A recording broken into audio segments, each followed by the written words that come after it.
जो बातें आपसे करूँगा वो न तो मैं नेगेटिव बातें करूँगा, न मैं आपसे पॉजिटिव बातें करूँगा, मैं रियलिटी आपसे शेयर करूँगा जो तथ्यों के आधार पर, एविडेंस के आधार पर कहीं ना कहीं से एकत्रित किया गया है।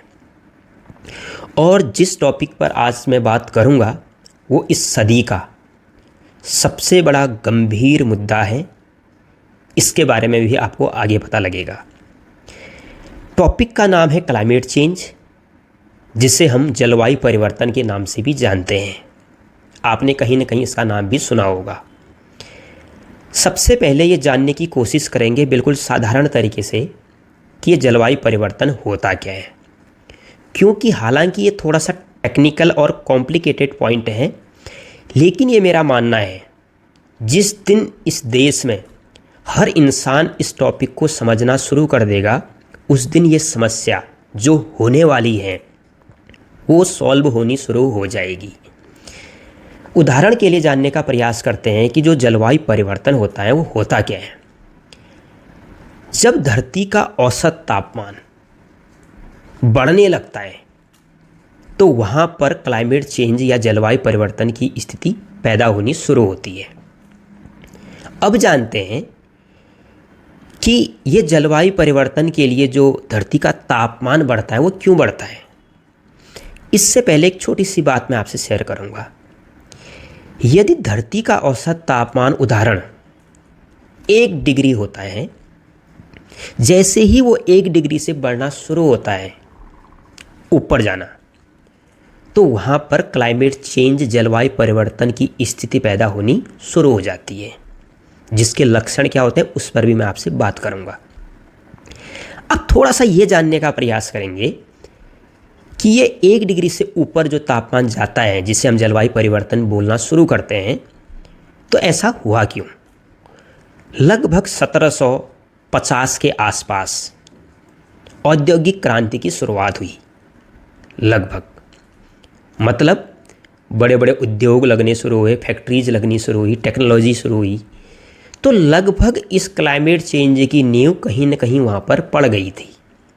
क्यों?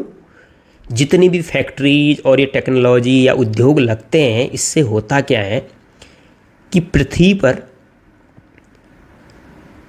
CO2 कार्बन डाइऑक्साइड का लेवल बढ़ने लगता है और मीथेन जैसी गैस, जो ये ग्रीन हाउस गैसें हैं, इनमें वृद्धि होती है।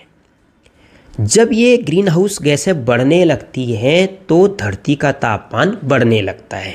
अब ग्रीन हाउस गैसें क्या है इस पर हम आगे बात करेंगे, ज़्यादा टेक्निकल नहीं जाएंगे। अब मैं बात करूंगा कि जब ये ग्रीन हाउस गैसें बढ़ती हैं तो जो क्लाइमेट चेंज की स्थिति पैदा होती है, तो इसके लक्षण क्या होते हैं। सिंपली जानने की कोशिश करेंगे।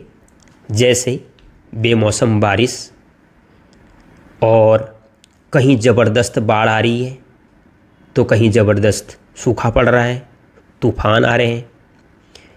और कहीं आपने सुना होगा कि ध्रुव पर जो हजारों सालों से जमी हुई बर्फ़ थी वो पिघलनी शुरू हो गई। उससे क्या हो रहा है, समुद्र की जो है का जल स्तर जो है बढ़ रहा है। तो एक चीज़ और सामने आई है कि हो सकता है आने वाले समय में बड़े बड़े शहर डूब सकते हैं, ग्लेशियर पिघल रहे हैं, टूट रहे हैं।